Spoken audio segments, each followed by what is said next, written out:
सभी बच्चों को नमस्कार। कल हमने बात की थी साइनस के बारे में। मैंने साइनस के बारे में बताया था जुकाम होने पे क्या होता है, कैसे जुकाम के बारे में बताया था, छींक के बारे में बताया था, डॉक्टर क्या करवाता है। साइनस के पैरानेजल साइनस बोला था मैंने एक वर्ड। पैरानेजल के साइनस का मतलब है जो नाक के इर्द गिर्द साइनस होते हैं उनको हम पैरानेजल साइनस बोलते हैं। देखो ये फ्रंटल, अगर हम देखेंगे इस इमेज को, ये फ्रंट से दिख रहा है, हम इसको फ्रंटल इमेज बोलते हैं, इसको सेंट्रल इमेज बोलते हैं। ये फ्रंटल बोन है, अपनी फ्रंटल बोन के पीछे बोला था मैंने फ्रंटल साइनस होता है। ये जो दिख रहा है ये फ्रंटल साइनस है, जो ब्लैक एरिया दिख रहा है इसको खाली एरिया होता है अपने सिर में, स्कल के अंदर। मैंने बताया था खाली एरिया होने का फ़ायदा क्या होता है। खाली एरिया होने से अपनी स्कल का वेट भी कम हो जाता है। अब ये फ्रंटल साइनस हो गया। फ्रंटल साइनस अपना दोनों तरफ होता है, इधर भी होता है, इधर भी होता है, और थोड़ा सा ऊपर तक भी भरा होता है। इस पेशेंट का राइट साइड का जो फ्रंटल साइनस है ना, वो भरा हुआ है, वो पूरा डेवलप नहीं है। ये इधर लेफ्ट साइड का पूरा फ्रंटल साइनस दिख रहा है। उसके बाद बताया था मैंने आपका एथिमोइड साइनस। ये देखो जी, ये गोल गोल दिख रहा है, ये आइस है अपनी, आइस के बीच में दोनों साइड। ये अपना कल नेजल सेप्टम के बारे में भी काफ़ी बात हुई थी हमारी। ये है नेजल सेप्टम, ये जो दिख रहा है, और इसके साथ में ये जो ब्लैक एरिया दिख रहा है ये अपना है एथिमोइड साइनस, ये वाला। उसके बाद बताया था मैंने अपना मैक्सिलरी साइनस। चीक के नीचे बताया था मैंने, चीक से नीचे आके ये अपना मैक्सिलरी साइनस है। मैंने कल बताया था आपको कि एथिमोइड साइनस, फ्रंटल साइनस में कभी कभी इन्फेक्शन होने के बाद है ना, मैक्सिलरी साइनस ऑलमोस्ट कभी कभी भर जाता है, क्योंकि ऊपर से रिश्ती हुई चीज़ है ना, नीचे पहुँचती है, तो नीचे स्पेस भरा होता है, खाली होता है। इस स्पेस के अंदर आके अपना फ्लूइड वगैरह इकट्ठा हो जाता है। मैं आपको दिखाऊंगा भी किधर फ्लूइड इकट्ठा हो रखा है, कैसे होता है फ्लूइड इकट्ठा। इसके बाद मैंने आपको बता दिया frontal sinus, ethmoid sinus, maxillary sinus. अब दिखा देता हूँ आपको स्फीनोइड साइनस। स्फीनोइड साइनस इसमें आपको बिल्कुल नहीं दिखेगा। स्फीनोइड साइनस के लिए एक दूसरी फिल्म है मेरे पास। मैंने कल आपको बताया था कि भाई अपनी नेजल कैविटी के बारे में बात होती है। नेजल कैविटी का जो फ्लोर है, रूफ बनाती है एथिमोइड बोन एंटीरियर साइड से, और पोस्टीरियर साइड से अपनी बनाती है स्फीनोइड बोन बनाती है इसकी रूफ अपनी नेजल कैविटी की। अब देखो ये स्फीनोइड बोन होती है, यहाँ पे स्फीनोइड बोन के आगे ही ये जो खाली एरिया ब्लैक दिख रहा है ये अपना स्फीनोइड साइनस है।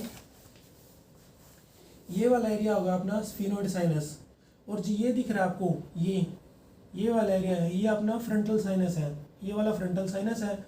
मैं बता रहा था कभी कभी अपने साइनस ऊपर इन्फेक्शन होने की वजह से मैक्सिलरी साइनस भर जाता है। जनरली लोगों को कभी हम बोलते हैं जुकाम होता रहता है, इसको बार बार जुकाम होता है, ठीक नहीं होता है, उन लोगों के साइनस भरे मिलते हैं। इसको मैंने बताया था कल भी कि साइनसाइटिस बोलते हैं इस बीमारी को। इस पेशेंट के साइनस इधर मैक्सिलरी साइनस भी भरा हुआ है, ये साइनसाइटिस है इसको। इसके बाद हम बात करेंगे, कल मैंने बताया था ये नेजल सेप्टम के बारे में। तो नेजल कैविटी में जो कोंचे हैं, टर्बिनेट बोलते हैं जिनको, और नेजल मैटस के बारे में, इनके बारे में आपको बताऊंगा। कल मैं बता रहा था नेजल कोंचे के बारे में। ये ऊपर अपना आपको दिखा देता हूँ। मैंने बताया था एक होता है सुपीरियर, मिडल, इन्फीरियर। ये दिख रहा है जो वाइट है, ये बोन होती है। मैंने बोनी स्ट्रक्चर बताई और आपको बताया था जब भी हम हड्डियाँ गिनते हैं, आप सभी ने हड्डियों के बारे में पढ़ा, 206 हड्डियाँ होती हैं, उसमें इनको नहीं गिना जाता। ये बोनी थोड़ी थोड़ी बोन है ना, इनको नहीं गिना जाता है कि ये बोन है। ये ऊपर वाला हो गया अपना सुपीरियर कोंचे, बीच वाला हो गया मिडल कोंचे, लोअर वाला हो गया इन्फीरियर कोंचे। साथ के साथ मैंने आपको बताया था इनके बीच में जो एयर स्पेस, ये गैप दिख रहा है, ब्लैक दिख रहा है, ये एयर होती है, ब्लैक होती है, एयर होती है। मैंने बताया था पैसेज बताया था कि भी जो अपना सुपीरियर कोंचे है, सुपीरियर मैटस है, सुपीरियर मैटस एक नैरो पैसेज होता है जिसमें से अपनी हवा आती जाती है। इधर देखो, इधर वाला एरिया कम है, नाक के ऊपर एरिया कम होता है, तो इधर का सबसे कम एरिया हो गया। फिर उसके बाद बताया था मैंने मिडल मैटस सुपीरियर से थोड़ा सा ज़्यादा बड़ा होता है, ये देखो इसका एरिया ज़्यादा है। फिर मैंने लोअर मैटस बताया था, ये इन्फीरियर मैटस बताया था। इन्फीरियर मैटस इससे भी थोड़ा सा बड़ा होता है, ये लार्जेस्ट मैटस होता है अपनी नाक में। फिर मैंने आपको बताया था नेजल सेप्टम के बारे में। मैं बता रहा था जनरली नेजल सेप्टम जिसकी भी नाक की हड्डी बड़ी हुई मिलती है, अब मैंने बताया था कि नाक की हड्डी मुड़ी हुई होती है, डॉक्टर ऑपरेशन के लिए बोलते हैं। ऑलमोस्ट लगभग लोगों की नाक की हड्डी राइट साइड मुड़ी होती है, जनरल लोगों की राइट साइड मुड़ी हो जाती है। लेकिन ये पेशेंट के ऊपर डिपेंड करता है, किसी की लेफ्ट साइड भी डेविएशन हो जाता है, किसी का राइट साइड भी डेविएशन हो जाता है। इस पेशेंट का हम देखेंगे तो इधर देखो, यहाँ से ये दिख रहा है हल्का सा लेफ्ट साइड डेविएशन है, ये मुड़ी हुई है। लेकिन ये इतनी सिग्निफिकेंट नहीं है कि हम इसको बोलेंगे नाक की हड्डी मुड़ी हुई है। मैं बता रहा था, जब नाक की हड्डी मुड़ जाती है तो इधर से ब्लॉक भी हो जाता है रास्ता। अगर रास्ता ब्लॉक होएगा, इधर से एयर पैसेज में दिक्कत आएगी, तो डॉक्टर बोलते हैं इसको ऑपरेशन करवाना पड़ेगा। इस पेशेंट का ठीक है, लेकिन हल्की सी डेविएशन है। ये जो नेजल सेप्टम दिख रहा है आपको, इधर की बजाय इधर हो जाती है, कभी कभी ज़्यादा हो जाती है। ज़्यादा होने के बाद ये इसको कंप्रेस करेगी, ये इधर वाला एरिया ब्लॉक कर देगी।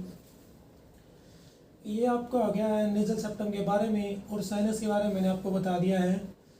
और मैं आपको बताया था सुपीरियर इन्फीरियर, ये कॉर्नल, एक्सियल और सेंट्रल के बारे में बताया था। ये जो इमेज दिख रही है आप लोगों को समझ में आ रहा है, खोपड़ी से दिख रही है आप लोगों को, सामने से देख रहे हैं हम। जब सामने से देख रहे हैं तो इसको हम बोलेंगे अपनी फ्रंटल साइड। ये मैंने टेढ़ा कर दिया इसको, एक साइड से देख रहे हैं राइट या लेफ्ट साइड से, इसको हम बोलते हैं लेटरल साइड बोल देते हैं हम इसको। अगर इमेज बोलेंगे तो हम उसको सैजिटल भी बोल देते हैं या लेटरल भी बोल देते हैं, इसको हम फ्रंटल बोलेंगे।